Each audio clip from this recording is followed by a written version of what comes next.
దేవుని మాటకు లోపడ్డావా? దేవుని మాటకు విధేయత చూపుతున్నావా? దేవుని మాటకి శిరసా వహించగలుగుతున్నావా అని అంటే అవన్నీ నాకు చేత కాదండి, అవన్నీ నాకు అవసరంలే, అవన్నీ వద్దు, అదంతా నాకు వద్దు, మొత్తం తెలుసు. సైతాన్ గడి బుద్ధులు అనమాట. వాడి బుద్ధే కదా, అంతా తెలుసు వాడికి. చేయడం మాత్రం వాడికే తెలియదు. మేలు చేయడం మాత్రం వాడికి చేతే కాదు. ఈ బుద్ధి ఎవరిది అంటే వాడిది. ఈ రోజున ఏమంటే దేవుని బిడ్డలమని పేరు పెట్టుకుంటున్నా, పేరు పెట్టబడిన మనం, బైబిల్లో ఉంది కదా, నా జనులు కాని వారికి, చెప్పండి, నా జనులు కాని వారికి నా జనులని పేరు పెట్టాను అంటాడు. నా పేరు పెట్టబడిన నా జనులు అంటాడు దేవుడు. అర్థమవుతుందా? దేవుని పేరు పెట్టబడిన మనం ఈ రోజున ఏమంటే కీడు చేసే వారంగా నడిపించబడుతున్నామా, మేలు చేసే వారంగా నడిపించబడుతున్నామా? ఒక మాట చూడండి, ఇర్మియా పుస్తకం 4వ అధ్యాయం 22వ వచనం. ఇర్మియా పుస్తకం 4వ అధ్యాయం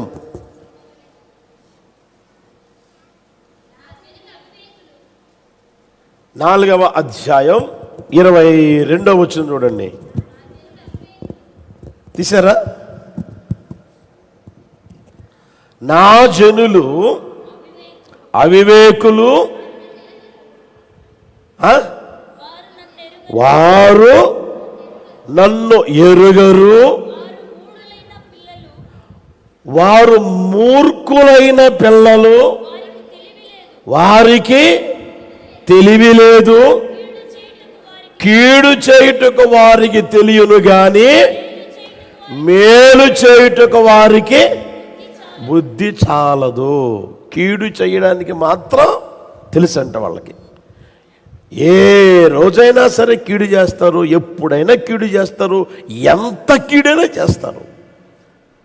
అరే, నేను చేసిన దాన్ని బట్టి వాళ్ళకి ఇంత నష్టం కలిగింది కదా, నేను చేసిన దాన్ని బట్టి ఇంత జరిగింది కదా అని ఏ మాత్రం ఆలోచన చెయ్యకుండా కీడు చేస్తూనే ఉంటారు. అయితే మేలు చేయడం మాత్రం వారికి తెలియదంట. మేలు చేయాలన్న ఆలోచన కూడా వారికి రాదు, మేలు చేద్దామన్న ఆ తలంపు కూడా వారికి పుట్టదు.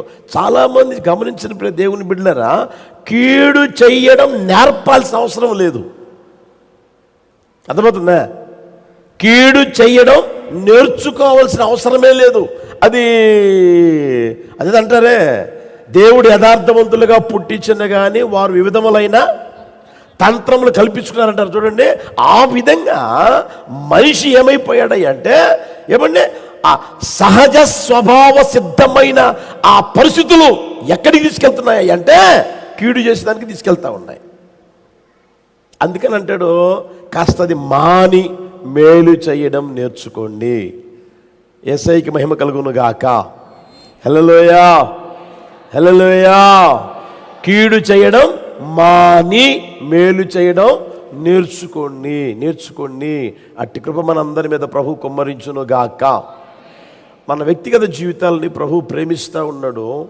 అందులో దాగి ఉన్న ప్రతి ఆశీర్వాదం అనుభవించాలని ఆశపడిన దేవుడు అంటాడు, కీడు చేయటం మాని మేలు చేయడం నేర్చుకోండి. యేసయ్యకి మహిమ కలుగును గాక. ఇప్పుడు ఆ మేలు చేసే వారి వ్యక్తిగత జీవితాలలో ఏమంటే ఆ ప్రభు ద్వారా కలిగే ఆశీర్వాదాలు గుర్తు చేస్తాం చూడండి. హెబ్రీ పత్రిక 13వ అధ్యాయం 16వ వచనం. హెబ్రీ పత్రిక 13వ అధ్యాయం 16వ వచనం. ఉపకారమును ధర్మమును చేయ మరిచిపోకుడి, అట్టి యాగములు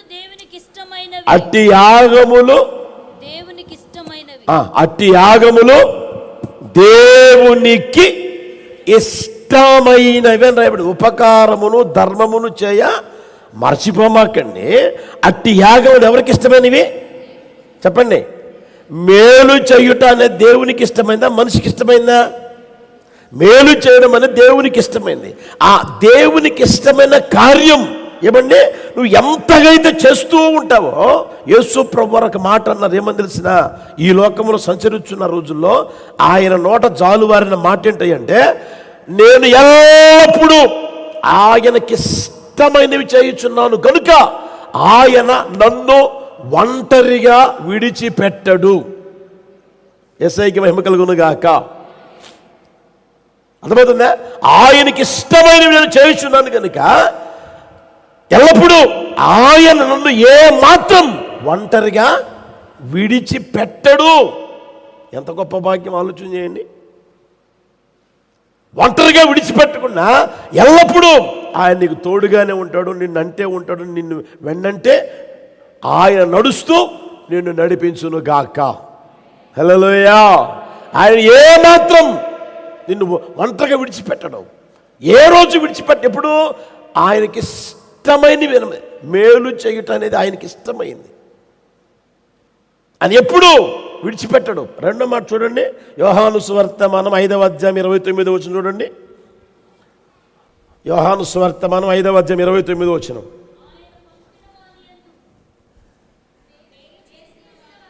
మేలు చేసిన వారు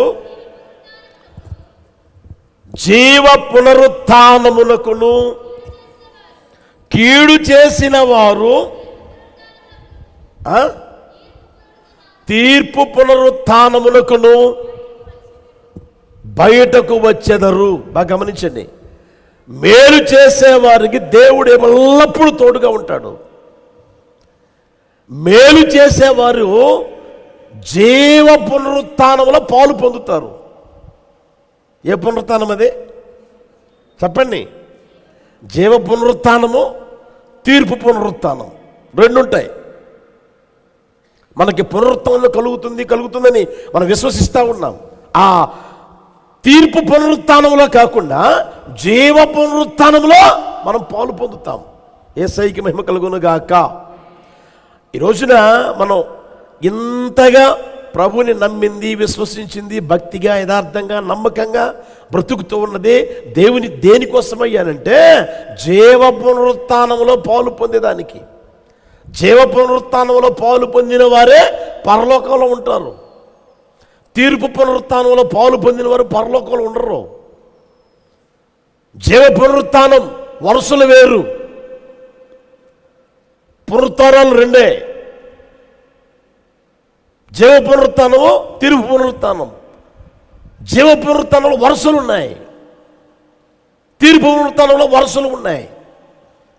జీవ పునరుత్థానంలో ఎవరైతే పాలు పొందుతారో, ఆ వరుసల్లో ఎవరైతే లేపబడతారో వారందరూ పరలోకంలో ఉంటారు. హల్లెలూయా, హల్లెలూయా. అందుకని అక్కడ రాయబడిన మాట, జీవ పునరుత్థానములో పాలు పొందుతారు. మేలు చేసిన వారు జీవ పునరుత్థానమునకును, కీడు చేసిన వారు తీర్పు పునరుత్థానముకును బయటికి వస్తారంట. దేవుడు ఎంత గొప్ప ఆశీర్వాదము, ఎంత గొప్ప మేలు మన కోసం దాచిపెట్టి ఆ మాట తెలియజేస్తున్నా చూడండి. కీడు చేయుట మాని మేలు చేయండి, మేలు చేయడం నేర్చుకోండి. ఎందుకయ్యంటే మనం అందరం విశ్వసిస్తూ ఉన్నాం, యేసయ్య నా కొరకు ఈ లోకానికి వస్తాడు, నన్ను తీసుకుని వెళ్తాడు, ఆయన ఎక్కడైతే ఉంటాడో అక్కడే నేను ఉంటాను, ఆయన ఉంచుతాడు అని మనం విశ్వసిస్తూ ఉన్నాం. అది నీ జీవితంలో నెరవేర్చబడేటట్లుగా నీకు అవసరమైంది ఏందయ్యానంటే మేలు చేసే అనుభవం. హల్లెలూయా. మేలు చేయుదురుగాక. ఒకవేళ ఇప్పటి వరకు మేలు చేయకపోతే ఇక మీదటైనా మేలు చేసేవారుగా మారుదురుగాక. ఆ మేలు చేసే అనుభవం మనం ఎక్కడికి తీసుకుని వెళ్తుంది అంటే జీవ పునరుత్థానములో పాలు పొందేటట్టుగా చేస్తుంది. ఎంత గొప్ప దీవెన గమనించండి.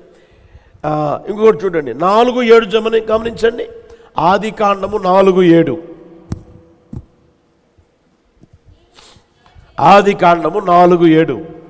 నీవు సత్క్రియ చేసిన ఎడల తల ఎత్తుకొనవా. బాగా గమనించండి, ఇక్కడ మేలు చేసిన ఎడల తల ఎత్తుకొనవా అంటే తల దించుకునే పరిస్థితి ఉండదు. నువ్వు మేలు చేసే వ్యక్తివిగా ఉంటే ఏ రోజైనా, ఎప్పుడైనా, ఎక్కడైనా, ఎవరికైనా మేలు చేసే వ్యక్తివిగా ఉంటే, మేలు చేసిన వ్యక్తివిగా ఉంటే నువ్వు తల ఎత్తుకునే బ్రతకాల్సిన బ్రతికే కానీ తల దించుకునే స్థితి ఉండదు, ఏ రోజు ఉండదు. అర్థమవుతుందా? సిగ్గుపడాల్సిన అవసరం లేనే లేదు. ఒకరి ముందు తల దించుకు బ్రతకాల్సిన బ్రతుకు పొరపాటు కూడా ఉండదు. ఎందుకని? నువ్వు మేలు చేసిన వ్యక్తివి కనుక. మేలు చేస్తూ ఉంటే నీ తల ఎత్తబడుతూనే ఉండును గాక. నీ తల ఎత్తబడుతూనే ఉంటుంది. ప్రతి చోట అధికారులే కావచ్చు, తెలిసిన వారే కావచ్చు, తెలియని వారే కావచ్చు, ఏమండి బంధువుల మధ్యలో అయినా సరే, ఆ రక్త సంబంధికుల మధ్యలో అయినా సరే, ఎవరి మధ్యలో అయినా సరే నీ తల అనేది ఎత్తబడతానే ఉంటుంది. హల్లెలూయా. యోసేపు చూడండి, మేలు చేస్తానే పోయాడు. ఆయన ఏ రోజు కీడు చేయలే, మేలు చేస్తానే వెళ్ళాడు. తల ఎత్తబడిందే కానీ తల దించబడలా.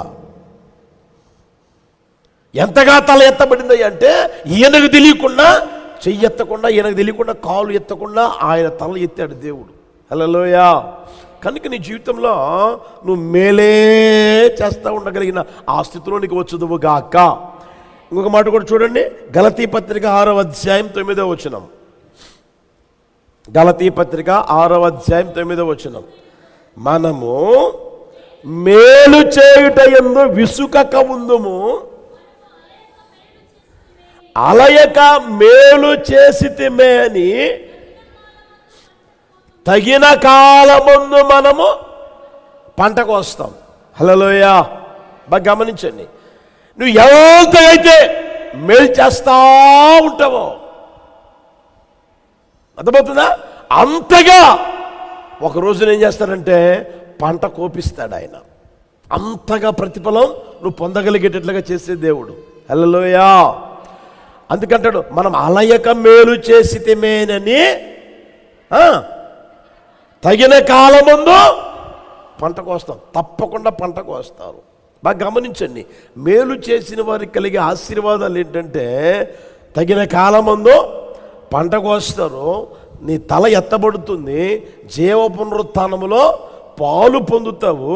అంత మాత్రమే కాకుండా దేవుడు నిన్ను ఏ రోజు ఒంటరిగా విడిచిపెట్టనే పెట్టడు. హల్లెలూయా. ఈ ఆశీర్వాదాలన్నీ ఎక్కడున్నాయి అంటే ఏమండి దేవుడు చెప్పిన ఆ మాట ఉంది, ఒకే ఒక్క మాట, కీడు చేయుట మాని మేలు చెయ్యండి. హల్లెలూయా. ఎవరు చెప్పారా మాట? చెప్పండి గట్టిగా. రాజకీయ నాయకుడా? డాక్టరా? యాక్టరా? డాక్టర్ చెప్పిన మాట వింటాం. యాక్టర్ ఉన్నాడు అనుకో, యాక్టర్ చెప్పిన మాట వింటాం. రాజకీయ నాయకుడు అనుకో, రాజకీయ నాయకుడు చెప్పిన మాట వింటాం. అర్థమవుతుందా? తెలిసిన వారు ఉన్నారనుకోండి, వాళ్ళు చెప్పిన మాట వింటాం. అయితే ఎవరి మాట వినమయ్యా అంటే మనల్ని తల్లి గర్భంలో పిండముగా రూపించిన దేవాతి దేవుడైన యేసయ్య మాట మనం వినలేకపోతూ ఉంటాం. యేసు నామములో అలాంటి దరిద్రపు దుర్మార్గపు స్వభావం నిర్మూలమైపోవును గాక. యేసు నామములో తొలగించబడును గాక. యేసు నామములో కీడు చేయుట మాని మేలు చేసే స్వభావము చేత ప్రభు నింపి నడుపును గాక. హల్లెలూయా. పై ఆశీర్వాదాలన్నీ అనుభవించగలిగే ఆ కృప చేత ప్రభు మనల్ని నింపి నడుపును గాక. మేలు చేసిన వారికి ఏమంటే కలిగే ఆశీర్వాదాలు మనం గమనించండి. ప్రియ దేవుని బిడ్డలారా, దేవుడు ఎల్లప్పుడూ తోడుగానే ఉంటాడు. మన తల ఎత్తబడుతూనే ఉంటుంది, జీవ పునరుత్థానములో పాలు పొందుతాం. అంత మాత్రమే కాకుండా నువ్వు ఎంతగైతే మేలు చేస్తావో ఆయన తగిన కాలం ముందు పంట కోపిస్తానే, తగిన ఆశీర్వాదాలు చేస్తానే ఉంటాడు. అయితే మన వ్యక్తిగత జీవితంలో మనం ఎవరికి మేలు చేయాలి? బాగా గమనించండి, మేలు చేయడం నేర్చుకోవాలి. మన యేసయ్య మేలు చేశాడు, ఆయనే చెప్పాడు మేలు చేయడం నేర్చుకోమని. మేలు చేస్తే కలిగే ఆశీర్వాదాలు మీకు చెప్పా. ఎవరికి మనం మేలు చేయాలి అని సమయాన్ని బట్టి మీకు తెలియజేస్తాను. జాగ్రత్తగా ఆలకించాలి, ప్రేమతో కోరుకుంటున్నా. చూడండి, తిమోతి మొదటి పత్రిక 5వ అధ్యాయం 4వ వచనం. తిమోతి మొదటి పత్రిక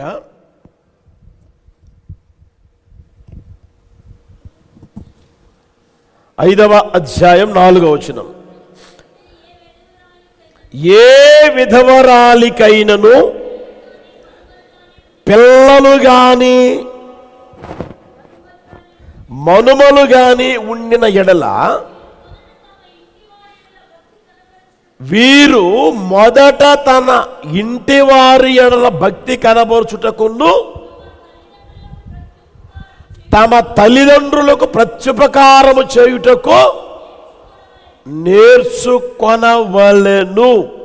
ఇది దేవుని దృష్టికి అనుకూలమై ఉన్నది. ఆ మాటలు చూడండి ప్రియ దేవుని బిడ్డలారా, ఎంత స్పష్టంగా ఆ దేవుని వాక్యం తెలియజేస్తూ ఉందో.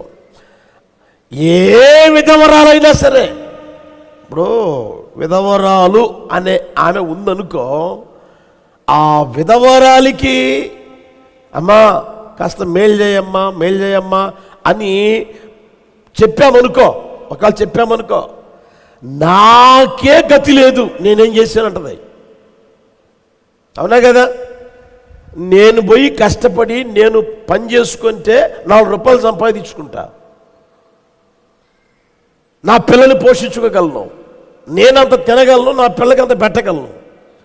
నాకే లేకపోతే నేను వాళ్ళనే పోషించాను, వాళ్ళకేం మేలు చేశాను అనేవాళ్ళు ఉంటారు చాలామంది. అయితే దేవుని వాక్యం చెప్తున్న సత్యం ఏంటంటే దేవుని బిడ్డలారా, వాళ్ళు విధవరాలైనా సరే లేదా భర్త ఉన్న వాళ్ళైనా సరే, ఏమండి ఎవరైనా సరే, నువ్వు మేలు ఎవరికి చేయాలయ్యా అంటే, మొట్టమొదటి ఎవరికి చేయాలయ్యా అంటే, ఇప్పుడు తల్లిదండ్రులు అనేవారు ఉంటే వాళ్ళు ఎక్కడుంటారు? బజార్లో ఉంటారో ఇంట్లో ఉంటారా? చెప్పండి. ఈ మధ్య బజార్లో కూడా పడుకోబెడుతున్నారులే, పెడుతున్నారు కదా. వాళ్ళే కష్టపడి వాళ్ళే పెద్ద చేసి వాళ్ళే అన్నీ నీకు తీసిచ్చినా, అన్నీ నీకు కట్టిపెట్టి ఇచ్చినా వాళ్ళని రోజున బయట పడుకోబెట్టే పిల్లలు కూడా ఉన్నారు. లేరా ఉన్నారు, అలాంటి వాళ్ళు కూడా ఉన్నారు. బాగా గమనించండి. తల్లిదండ్రులకు ప్రత్యుపకారము చేయవలను అని అంటే దేవుని బిడ్డలారా, తల్లిదండ్రులు అనేవాళ్ళు బజార్లో ఏమి ఉండరు, ఇంట్లోనే ఉంటారు. అంటే కుటుంబంలోనే ఉంటారు. కుటుంబం అంటేనే తల్లి, తర్వాత తండ్రి, తర్వాత భార్య, భర్త లేదా వారి పిల్లలు, ఆ తర్వాత అన్నదమ్ములు, అక్కచెల్లెలు, వీళ్ళందరూ వస్తారు. కుటుంబం, అత్త మామ, వీళ్ళందరూ వస్తారు. అవునా కదా? ఇప్పుడు నీ వ్యక్తిగత జీవితంలో నీవు ఎవరికి మేలు చేయాలంటే, మొట్టమొదట నీ కుటుంబానికి మేలు చేయుదువుగాక. హల్లెలూయా, హల్లెలూయా. దేవుడు నిన్ను ఎంతటి స్థితిలో అయినా పెట్టని, ఏ స్థితి అయినా ప్రభు నీకు దయచేయని, ఆ స్థితిలో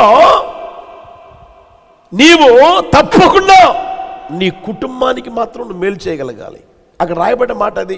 తల్లిదండ్రులకి నీవు ప్రత్యుపకారము చేయ నేర్చుకొనవలెను. హల్లెలూయా.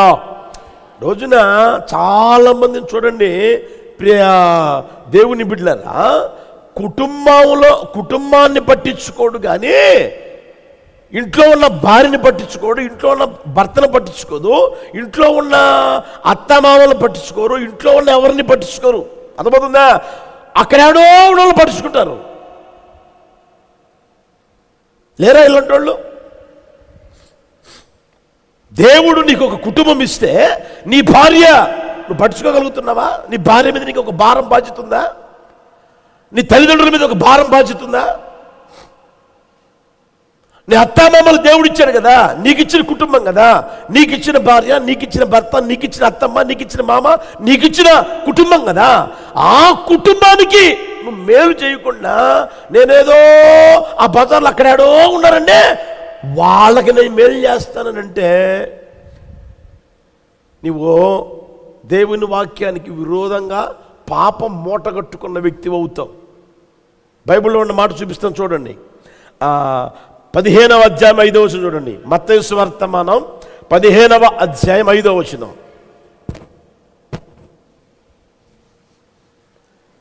మత్తయి సువార్తమానం 15వ అధ్యాయం 5వ వచనం. మీరైతే ఒకడు తన తండ్రినైనను తల్లినైనను చూచి నా వలన నీకేది ప్రయోజనకరమగునో అది దేవార్పితమని చెప్పిన ఎడల అతడు తన తండ్రినైనను తల్లినైనను ఘనపరచనక్కరలేదని చెప్పుచున్నారు. ఆ మాట గమనించిన ఇక్కడ. మీరైతే ఒకడు తన తండ్రినైనను తల్లినైనను చూచి, ఆ తల్లి వచ్చి లేదా ఆ తండ్రి వచ్చి లేదా ఏమండి వాళ్ళు వచ్చి నీ దగ్గరకు వచ్చి, ఏది నీ స్థితి బాగుంది, ఏమండి దేవుడు నిన్ను ఆశీర్వదించాడు, నిన్ను ఘనపరిచాడు, హెచ్చించాడు, గొప్ప చేశాడు, ఒక స్థితిలో ఉంచాడు. ఉంచితే ఏమండి అదే ఆ తల్లే ఏది నిన్ను నవమాసాలు మోసి నిన్ను కని నిన్ను పెంచి పెద్ద చేసి వాళ్ళు తిని తినక రూపాయి పోగేసి ఏమండి నువ్వు చదువుకోవాలని వాళ్ళు కష్టపడినట్లుగా నువ్వు కష్టపడకూడదని, వాళ్ళు ప్రయాసపడినట్లుగా వాళ్ళు కూలి పని చేసినట్లుగా నువ్వు కూలి పని చేయకూడదని, ప్రయాసపడకూడదని, ఒకరి కింద ఏమండి నీవు ఉండకూడదని, నీవు ఒక స్థాయిలో ఒక స్థితిలో ఉండాలని వాళ్ళు ఎంతగానో కలలు కని ఆ కళలు సాకారం చేసేదానికి పైసా పైసా పైసా పైసా కూడబెట్టి ఏమండి చిన్ననాటి నుండి నీకు మంచి తిండి పెట్టి మంచి బట్టలు కట్టి మంచి చదువు చదివించి మంచి స్థితిలో ఉంచాలని కోరుకొని వాళ్ళు ఎంత కష్టపడ్డారు, ఎంత ప్రయాసపడ్డారు. ఆలోచన చెప్పిన దేవుని బిడ్డలారా, ఈ రోజున ఇక్కడ ఉన్నాము. ఇప్పుడు నేనున్నాను, నేను ఇంత వయసు వచ్చింది అని అంటే ఒకేసారి వచ్చేసిందా? చెప్పరామండి, ఒకేసారి తొట్టలు అయిపోయారా? ఒకేసారి వచ్చేసిందా? అసలు గుర్తెరగని దేవుని బిడ్డలారా, దానికి ముందు ప్రయాసపడిన తల్లి ఉంది, ప్రయాసపడిన తండ్రి ఉన్నాడు. నీవు ఈ స్థితిలో ఉండేదానికి నీ కోసం ఎంతో మంది ప్రయాసపడ్డారు, కష్టపడ్డారు. ఆ తల్లి ఆ తండ్రి నీ దగ్గరికి వచ్చి ఇది పెద్దోడా పట్టించుకోవాలా, రెండోవాడా పట్టించుకోవాలా, మూడోవాడా పట్టించుకోవాలా, నాలుగోవాడా పట్టించుకోవాలా, ఐదోవాడా పట్టించుకోవాలా.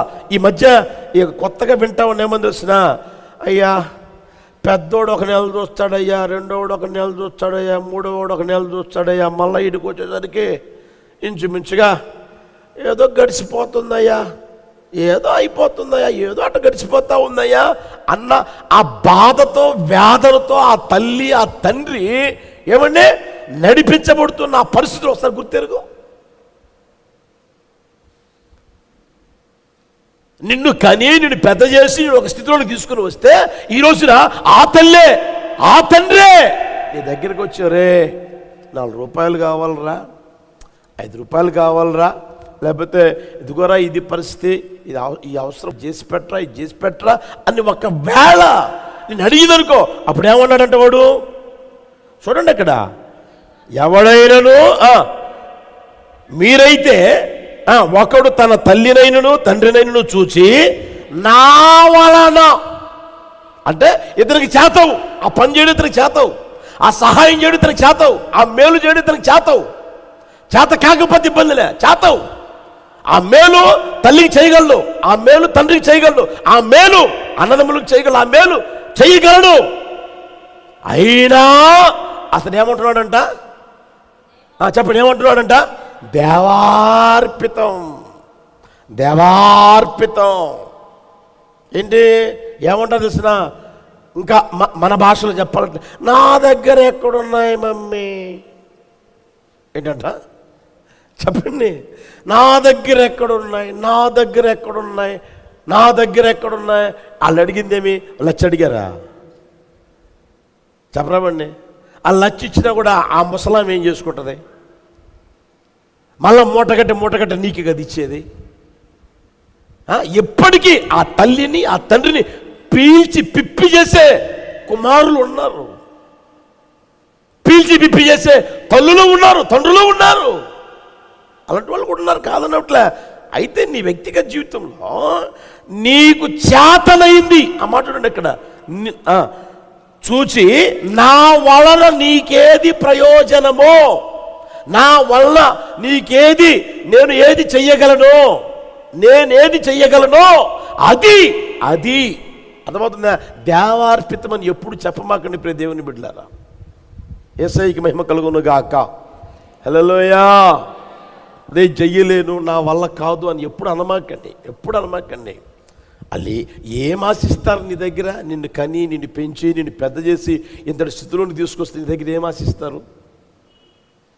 నువ్వు బాగుండాలని ఆశిస్తారు కానీ నువ్వు పాడుకోవాలని ఎవరు ఆశిస్తారా?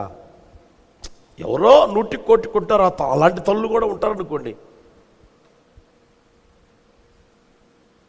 దేవార్పితం అని చెప్తారంట. దేవార్పితం చెయ్యగలిగి కూడా అవసరంలో ఉన్న తమ తల్లిదండ్రులకి ఏమండి నీవు చెయ్యకపోతే దేవునికి వ్యతిరేకంగా పాపం మూటగట్టుకున్నవాడు అవుతావు.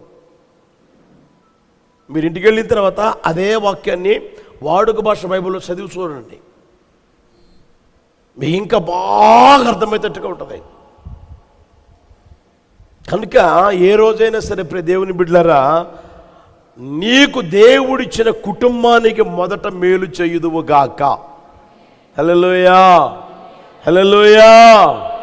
కుటుంబం అన్నప్పుడు ముందే చెప్పా మీకు, తల్లి, తండ్రి, భార్య, భర్త, తర్వాత అత్త, మామలు ఉంటారు. కుటుంబం అంటే అదంతా ఉంటుంది. అన్నదమ్ములు ఉంటారు, అక్కచెల్లెలు ఉంటారు. నీకు చాతైన మేలు నీ కుటుంబానికి చేయి. మొదట నీ కుటుంబానికి చేయి. ఆ కుటుంబానికి మేలు చేసే వారంగా ప్రభు తీర్చిదిద్దును గాక. హల్లెలూయా. 6వ అధ్యాయం 2వ వచనం చూడండి. ఎఫెసీ పత్రిక 6వ అధ్యాయం 2వ వచనం. నీకు మేలు కలుగునట్లు నీ తండ్రిని తల్లిని సన్మానింపుము. ఎక్కువ కాలం బతుకుతావు. హల్లెలూయా. ఎంతకాలం చెప్పండి? తల్లిదండ్రుని ఎప్పుడు దూషించమాకండి. తల్లిదండ్రుని ఎప్పుడు నోటికొచ్చినట్టుగా మాట్లాడమాకండి. తల్లిదండ్రుని ఎప్పుడు దూషించమాకండి. తల్లిదండ్రుని సన్మానించారంటే ఏమండి, వాళ్ళు నీ దగ్గరికి వచ్చి అడిగినప్పుడు దేవార్పితం అనడం కాదు. సన్మానించమంటే వారి అవసరాలు తీర్చడం. యేసయ్యకి మహిమ కలుగును గాక. హల్లెలూయా, హల్లెలూయా. సన్మానించడం అంటే కుర్చీలేసి 2 పూలమాల వేయమని కాదు. వారి అవసరాలలో నీ జీవితంలో నువ్వేం చేయగలిగాయి అంటే పరామర్శించే ఆ స్వభావం నీకుండును గాక. నీ కుటుంబాన్ని పట్టించుకోకుండా ఎవరో కుటుంబంతో నీకేం పని? నీ భార్యని పట్టించుకోకుండా ఎవరో భార్యతో నీకేం పని? నీ పిల్లల్ని పట్టించుకోకుండా ఎవరో పిల్లలతో నీకేం పని? నీ భర్తను పట్టించుకోకుండా ఎవరో భర్తతో నీకేం పని? అర్థమవుతుందండి? మొదట నీ వ్యక్తిగత జీవితం, నీ కుటుంబానికి మేలు చేయి. బైబిల్లో మీకు చూపిస్తాను చూడండి. ఆదికాండం 45:9 గమనించండి. ఆదికాండం 45:9. మీరు త్వరగా నా యొద్దకు, నా తండ్రి యొద్దకు వెళ్ళి అతనితో నీ కుమారుడైన యోసేపు, దేవుడు నన్ను ఐగుప్తు దేశమంతటికి ప్రభువుగా నియమించెను, నా యొద్దకు రమ్ము, అక్కడ ఉండవద్దు, నీవు గోషేను దేశమందు నివసించదవు. అప్పుడు నీవు, నీ పిల్లలు, నీ పిల్లల పిల్లలను, నీ గొర్రెల మందలను, నీ పశువులను, నీకు కలిగినది యావత్తును నాకు సమీపంగా ఉంటది. ఇకను 5 కరువు సంవత్సరములు వస్తాయి గనుక నీకును నీ ఇంటి వారికి నీకు కలిగిన అంతటికి పేదరికము రాకుండా అక్కడ నిన్ను పోషిస్తానని చెప్పండి. అన్నలు వచ్చారు యోసేపు దగ్గరికి.